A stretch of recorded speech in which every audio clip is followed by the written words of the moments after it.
नमस्कार दोस्तों, मैं हूं रणबीर ट्यूबर और आज हम बात करने जा रहे हैं एमसीयू की लेटेस्ट एनिमेशन सीरीज एक्समैन 97 के 9th एपिसोड के बारे में। तो चलिए शुरू करते हैं। 9th एपिसोड का नाम है टॉलरेंस इज एक्सटिंक्शन पार्ट 2।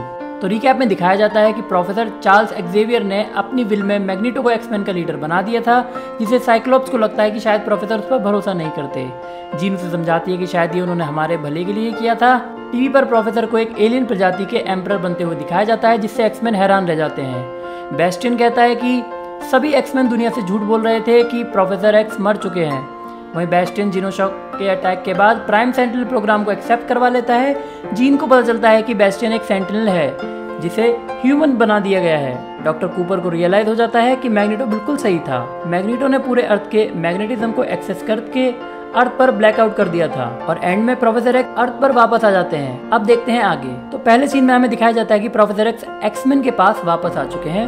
वो अपने बेड से उठते हैं और अपने घर की बुरी हालत को देखते हैं। वहीं मैग्नीटो एक समुद्र के किनारे पर आगे का प्लान सोच रहा होता है। वहीं बेस्टियन अपने घर पहुंचता है और देखता है कि सब नेबर्स और उसकी मॉम, जो कि प्राइम सेंटिनल बन चुके थे, वो मर चुके हैं। वो अपनी माँ को देखकर रोता है। वहीं कुछ ह्यूमंस जुबली और रॉबर्टो का पीछा करते हैं और उन्हें मारना चाहते हैं, क्योंकि मैग्नीटो की वजह से अर्थ पर इलेक्ट्रिसिटी काम नहीं कर रही थी और हॉस्पिटल्स में भी लोग परेशान थे। वहीं प्रोफेसर एक्स अपनी हाईटेक व्हील चेयर को टूटा हुआ पाते हैं, तो वो नॉर्मल वाली व्हील चेयर यूज करते हैं। वहीं मैग्नीटो अपना हेलमेट पहन लेता है और अपने साथ एक पहाड़ उठाकर ले आता है। वहीं जुबली और रॉबर्टो की मदद करने के लिए स्टॉर्म और फोर्ज आ जाते हैं। जुबली स्टॉर्म को देखकर बहुत खुश होती है और वो उसे गले लगा लेती है। फिर एक्समैन का घर दिखाया जाता है, जहाँ जीन प्रोफेसर एक्स और साइक्लोप्स से कहती है कि दुनिया 12 घंटों में खत्म होने वाली है, तो तुम दोनों जल्दी सोचो कि क्या करना है। साइक्लोप्स प्रोफेसर से नाराज होता है। वो उनसे पूछता है कि आपने मैग्नीटो को हमारे लीडर क्यों चुना, आपने क्या सोच के इसे करा। तो प्रोफेसर एक्स कहते हैं कि मैं जीन और तुम्हें आजाद देखना चाहता था। तो साइक्लोप्स कहता है कि ये हमारी चॉइस होनी चाहिए थी। तो प्रोफेसर एक्स कहते हैं कि तुम दोनों बचपन से ही मेरे साथ हो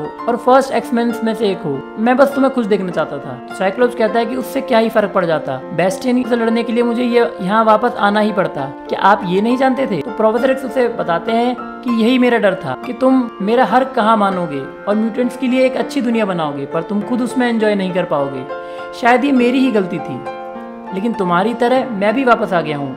और वो अपना हाथ साइक्लोप्स की तरफ बढ़ाते हैं, लेकिन साइक्लोप्स नाराज होकर वहां से चला जाता है। दूसरी तरफ रोग अब रिकवर हो चुकी थी। वो चौंक कर बेड में से उठ जाती है और गैम्बिट को याद करती है। तो वहां पर नाइट क्रॉलर बैठा होता है, जो उसका हाल चाल पूछने के लिए आ जाता है। रोग पूछती है कि ट्रास का क्या हुआ, तो वो उसे बताता है कि तुम्हें बेहोश हुए काफी टाइम बीत चुका है और यहाँ बहुत कुछ हो चुका है, ट्रास सर्वाइव कर गया है। तभी रोग पूछती है कि क्या गैम्बिट भी सर्वाइव कर गया। तब वो मना कर देता है और कहता है कि स्टॉर्म की पावर्स भी वापस आ गई हैं। वहीं स्टॉर्म, जुबली, रॉबर्टो और फोर्ज एक्समैन के घर में वापस आते हैं और घर को खराब हालत में पाते हैं। जीन स्टॉर्म को देखकर बहुत खुश होती है और उसे गले लगा लेती है और पूछती है कि तुम्हारी पावर्स तो वापस आ गई हैं। तो स्टॉर्म कहती है कि हाँ, ये सब फोर्ज की हेल्प से ही हो पाया है, जिसे फोर्ज हंसकर टाल देता है। फिर फोर्ज और बीस्ट मिलते हैं। बीस्ट उससे पूछता है कि मैग्नीटो के ब्लैकआउट के बाद भी तुम्हारे प्रोस्थेटिक्स कैसे काम कर रहे हैं।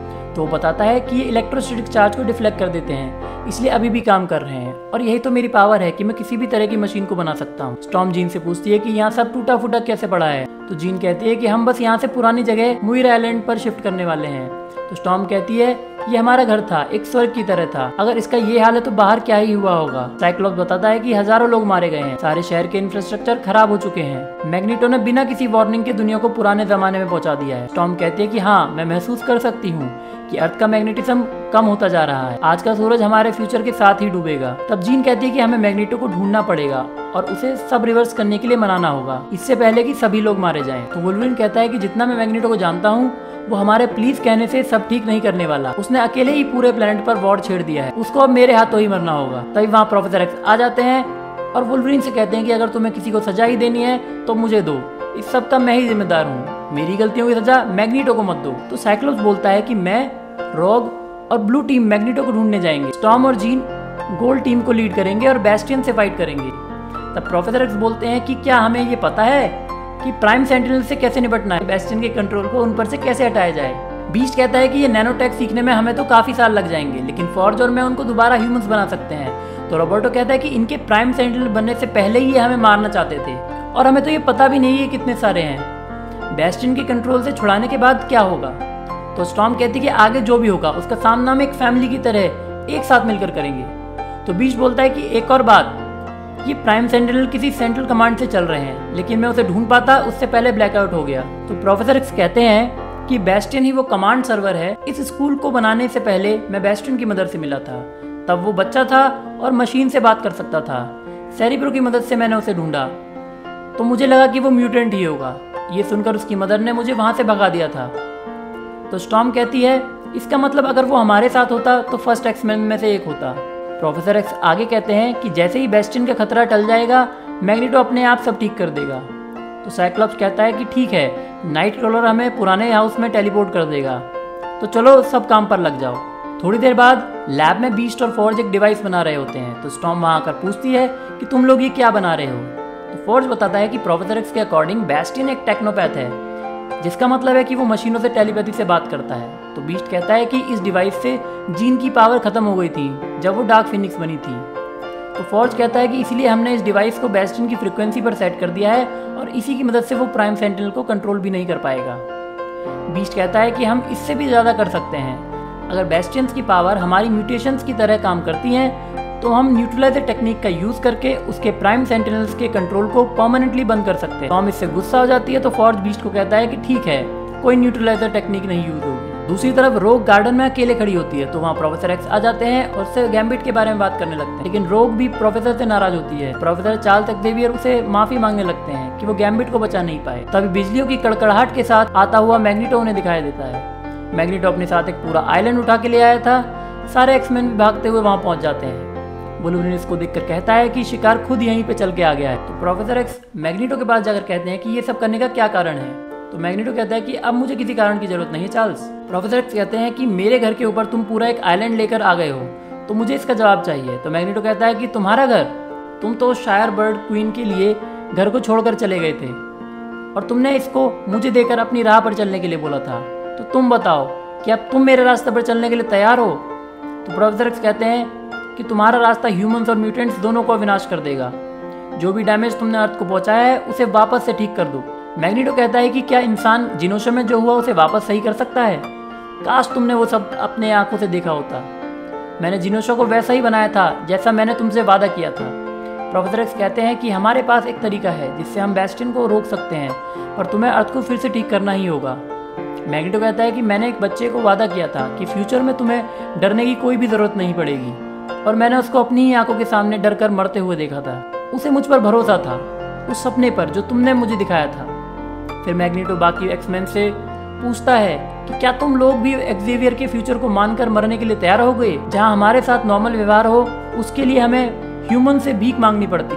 तुम्हारे प्रोफेसर का सपना खत्म हो चुका है, तो मैं तुम्हें मौका देता हूँ एक नई जिनोशा में रहने का, बिल्कुल वैसा जैसा मैंने जिनोशा को बनाया था और जिसे इंसान ने बर्बाद कर दिया। आज हम इस मुकाम पर इसी आदमी की वजह से हैं। अब हमारे पास दो ही रास्ते हैं, एक कि इसी प्लेनेट पर मरते हुए प्लेनेट के साथ मर जाएं, या मेरे साथ एक नए प्लेनेट पर चलकर जिंदा रहें। तो प्रोफेसर एक्स कहते हैं कि हम कोई भगवान नहीं है मैग्नेटो। मैग्नेटो उसे ताना मारकर कहता है कि हाँ, भगवान तो अपने पर विश्वास करने वालों को छोड़कर चले जाते हैं, लेकिन म्यूटेंट्स नहीं। रोग उसके साथ जाने को तैयार हो जाती है और कहती है कि अब मैं और किसी म्यूटेंट को मरते हुए नहीं देख सकती। रॉबर्टो भी उनके साथ चला जाता है क्योंकि उसकी माँ ने भी उसे प्राइम सेंटिनल को पकड़वा दिया था। जुबली उसे जाने से मना करती है, पर वो मैग्नेटो और रोग को साथ लेकर चला जाता है। मैग्नेटो कहता है कि अब मैं तुम लोगों को मौका दे चुका हूँ और बाद में भी तुम लोग मेरे पास आ सकते हो। ये कहकर वो तीनों उड़कर वहां से चले जाते हैं। फिर सारे एक्समैन पुराने मोयर आइलैंड चले जाते हैं। वहाँ केबल कहता है कि जैसे तैसे सब ठीक हुआ था और अब हमें मैग्नेटो से लड़ने स्पेस में जाना पड़े। तो साइक्लोप्स उसे समझाता है कि अगर मेरे बस में होता तो तुम जीन और मैं कहीं शांति से जी रहे होते, ना कि स्पेस में लड़ने जाते, लेकिन तुम उन लोगों को छोड़ना मत। और वो केबल को एक नया सूट पहनने को देता है, जिसे देखकर केबल कहता है कि हम लड़ने जा रहे हैं या सर्कस में। तो साइक्लोप्स कहता है कि तुम्हें क्या लगा, तुम ब्लैक लेदर का सूट पहन कर जाओगे। वहीं दूसरी तरफ यूएस प्रेसिडेंट कैली चार्ल्स एक्जेवियर को कहते हैं कि इसी दिन की वजह से मैंने मैग्नेटो के खिलाफ नियम बनाए थे।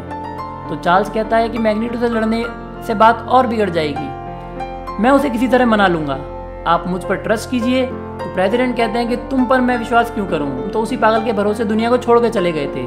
प्रोफेसर एक्स कहते हैं कि वो पागल नहीं है, वो तो बस एक नॉर्मल आदमी था जिसका सबसे बड़ा डर आप लोगों ने उसके सामने ला के रख दिया है। 1 घंटे में वैसे भी दुनिया खत्म ही होने वाली है और मेरे एक्समैन ही अब एक लौता ऑप्शन बचे हैं। सारे एक्समैन अब लड़ाई के लिए रेडी हो जाते हैं और अपने अपने मिशन पर चले जाते हैं। जब एक्समैन का प्लेन बेस्टियन की लोकेशन पर पहुंचता है तो बेस्टियन को पता लग जाता है। वो सेंटिनल्स की पूरी आर्मी को उन पर अटैक करने के लिए भेज देता है। तब स्टॉर्म जीन से कहती है कि मैं और फॉर्ज उनको आसमान में उलझा के रखते हैं तब तुम बाकी एक्समैन को लेकर बेस्टियन पर अटैक करो।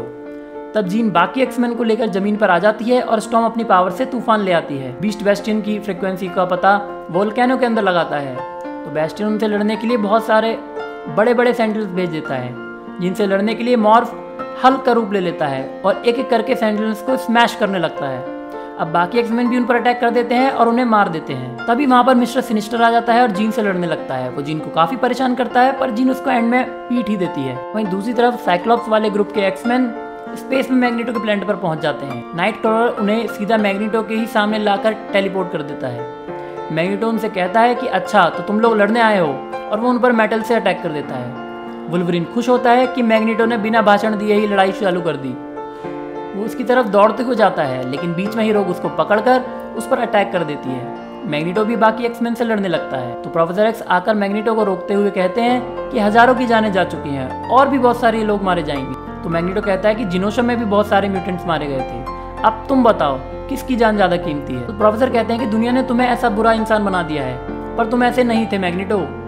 तो मैग्नेटो कहता है कि मैं तुमसे हमेशा से कहना चाहता था, लेकिन आज मौका मिला है, चुप हो जाओ चार्ल्स। और वो उनके मुंह को मेटल की प्लेट से बंद कर देता है। तो ये देखकर साइक्लॉप्स मैग्नेटो पर हमला कर देता है। प्रोफेसर एक्स टेलीपैथी से साइक्लॉप्स को बोलते हैं कि मैग्नेटो के हेलमेट को निकालो, मैं इसकी पावर्स को यूज करके अर्थ को फिर से ठीक कर दूंगा। तो साइक्लॉप्स कहता है कि पर बेस्टियन का क्या, हमें अभी भी तो गोल्ड टीम का कोई मैसेज नहीं मिल पाया है। प्रोफेसर एक्स कहते हैं कि अब इसका टाइम नहीं बचा है। वहीं दूसरी तरफ मिस्टर सिनिस्टर भागता हुआ बेस्टियन के पास पहुंचता है और कहता है कि एक्समैन यहाँ आ चुके हैं, चलो हमें उनसे बचकर भागना चाहिए। तब बेस्टियन उस पर अटैक कर देता है और सिनिस्टर बदलकर मॉर्फ बन जाता है। उसके हाथ से बेस्टियन को न्यूट्रलाइज करने का डिवाइस भी गिर जाता है। तो बेस्टियन कहता है कि वो सिनिस्टर तो एक सांप है, सिनिस्टर अपनी जान किसी दूसरे के लिए कभी दांव पर नहीं लगाता। तभी बीस्ट वो डिवाइस उठाकर बेस्टियन की तरफ भागता है, पर वो उसको भी पकड़ लेता है और उससे वो डिवाइस छीन लेता है। स्टॉर्म और फॉर्ज को सेंटिनल अटैक करके गिरा देते हैं। वहीं सिनिस्टर जीन से कहता है कि मैं तो बस इस बात का इंतजार कर रहा था कि कब तुम केबल को मेरे पास तक ले आओगी। इतने में ही केबल जीन पर अटैक कर देता है, क्योंकि मिस्टर सिनिस्टर ने उसका माइंड कंट्रोल कर लिया था। जीन उसे उसकी माँ की याद दिलाती है, और वो उसकी नहीं सुनता। और केबल के पास भी अपनी माँ मैडलिन की तरह टेलीकाइनेटिक पावर्स होती हैं, जिससे वो पूरी ताकत से जीन पर हमला कर देता है। जीन घबरा जाती है और घबराकर साइक्लॉप्स को वहाँ क्या हो रहा है दिखाती है और उससे अलविदा बोलती है, और एक ब्लास्ट दिखाया जाता है जिससे साइक्लॉप्स डर जाता है। वहीं दूसरी तरफ वुल्वरीन कूदकर मैग्नेटो को पीछे से पकड़ लेता है और उसका हेलमेट उतारने लगता है। तब मैग्नेटो एक ब्लास्ट से उसे दूर फेंक देता है, पर इससे उसका हेलमेट भी उतर जाता है। अब प्रोफेसर एक्स मैग्नेटो का माइंड कंट्रोल कर लेते हैं और उसकी पावर्स लेने लगते हैं। मैग्नेटो दर्द के मारे चीखने लगता है। वहीं साइक्लॉप्स ये सब देख रहा होता है और वो प्रोफेसर एक्स पर ही ऑप्टिक ब्लास्ट कर देता है और कहता है कि माफ करना, गोल्ड टीम को अभी भी कुछ टाइम चाहिए होगा। वहीं मैग्नेटो अब उठकर मैग्नेटिक ब्लास्ट कर देता है और सबको जमीन में चिपका देता है और अपना हेलमेट प्रोफेसर एक्स को पहना देता है और मेटल से उन पर अटैक कर देता है। वो कहता है कि तुम म्यूटेंट्स के बीच में एक गद्दार हो। तभी वुल्वरीन अपने क्लॉज को मैग्नेटो के पीछे से वार करके पीठ में घुसा देता है और बाकी एक्समैन ये देखकर हैरान रह जाते हैं। वुल्वरीन कहता है कि मैं बहुत से वॉर्स लड़ चुका हूँ, बहादुर लोग हमेशा पहले ही मारे जाते हैं। तो मैग्नेटो कहता है कि लोगन, अब हमारी लड़ाई का अंत आ चुका है। वो अपनी पावर से उसके एडमेंटियम क्लॉज को रिट्रैक्ट कर देता है और उस पर अपनी मैग्नेटिक पावर से फुल फोर्स में अटैक करता है। वुल्वरीन को बहुत दर्द होता है। प्रोफेसर एक्स कहते हैं कि प्लीज मैग्नेटो ऐसा मत करो, पर मैग्नेटो उनकी नहीं सुनता और वुल्वरीन की बॉडी के चिथड़े उड़ा देता है और यहीं पर ये एपिसोड खत्म हो जाता है। तो दोस्तों, आपको एक्समैन 97 का 9th एपिसोड कैसा लगा कमेंट्स में जरूर बताना, और अगर आपको ये वीडियो पसंद आया हो तो इस वीडियो को लाइक और चैनल को सब्सक्राइब करना ना भूलें। Thanks for watching this video, और अगली वीडियो में जल्दी ही मिलते हैं। तब तक के लिए बी हैप्पी, बी हेल्दी और एंटरटेनमेंट के लिए जुड़े रहिए रणबीर ट्यूबर से।